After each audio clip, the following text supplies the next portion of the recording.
mga kaibigan. Pag-usapan natin itong 2024 Honda CBR 650R.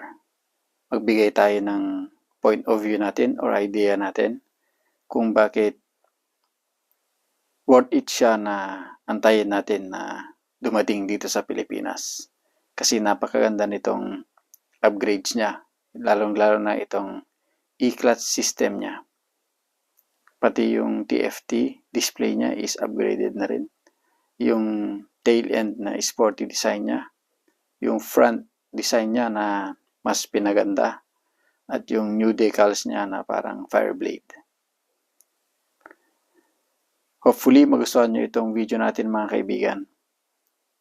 Kasi napakagandang option itong Honda CBR 650R na 2024 model. Ang headlight nito is dual by LED with DRL. Ang tail light niya is LED combination siya na brake light at yung tail light niya. Napakagandang motor mga kaibigan.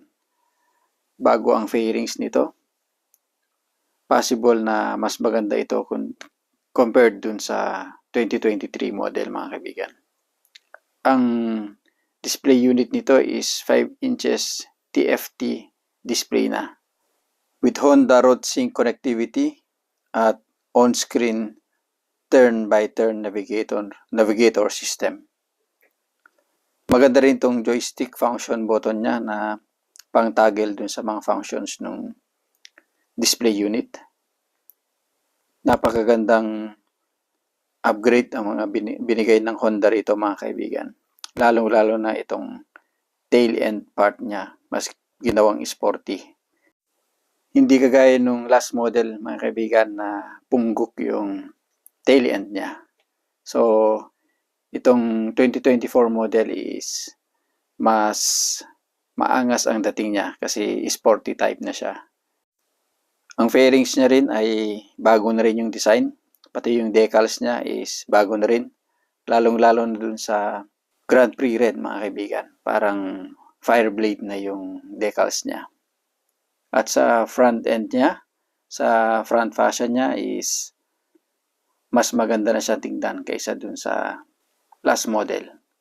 Kaya yung mga nagbabalak na bumili o kumuha ng beginner sports bike niya, ay advice ko, try nyo munang antayin itong 2024 Honda CBR 650R.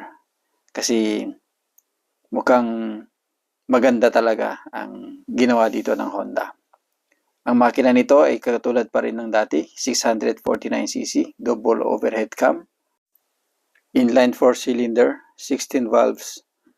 Maximum power nito mga kaibigan is 70 kW at 12,000 RPM.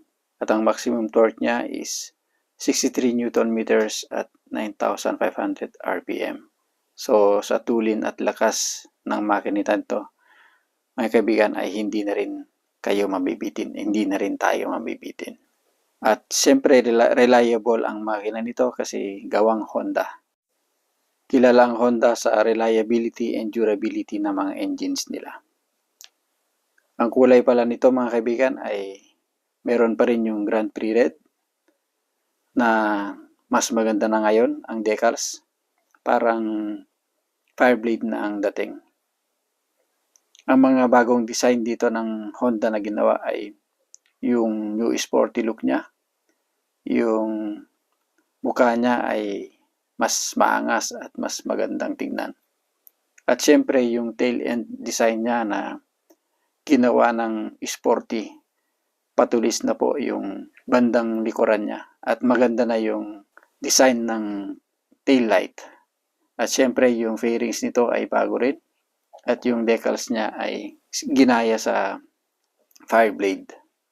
Kaya bumagay siya sa bagong design ng Honda CBR 650R na 2024 model. Underbelly exhaust pa rin siya na maganda pa rin yung tunog niyan sigurado mga kaibigan kasi inline 4 ito na 649cc. Kaya buong buo ang tunog nito.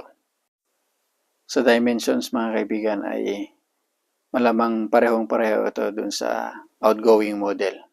Length niya is 2,120 mm. Width is 750 mm.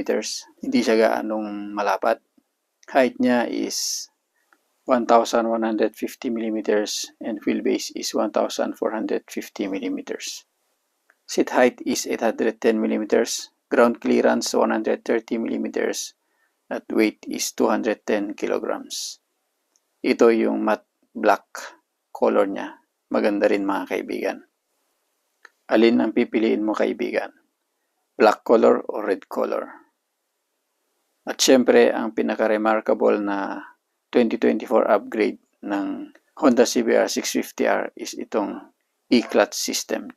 Para ka nang naka-automatic transmission dito mga kaibigan. Kumbaga tinapatan ng Honda yung quick shifter at auto blip ng ibang mga brands na motor. Bali, meron itong actuator na kapag mag-gear shift ka ay automatic na siyang mag-activate.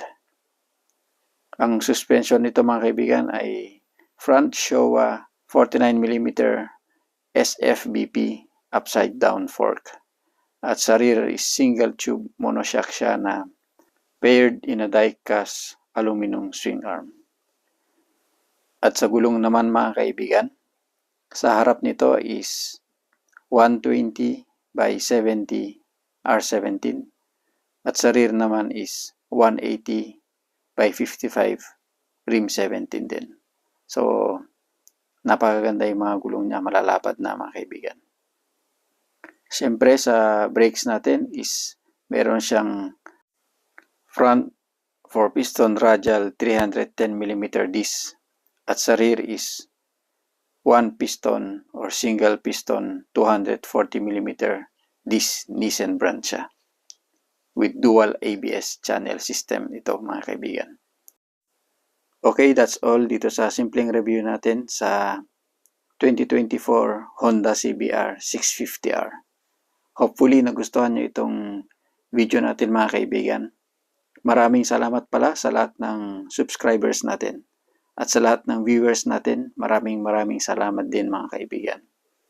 Paki-like ang mga videos natin at paki-subscribe ang ating channel mga kaibigan. Libre po yan, walang hidden charges yan.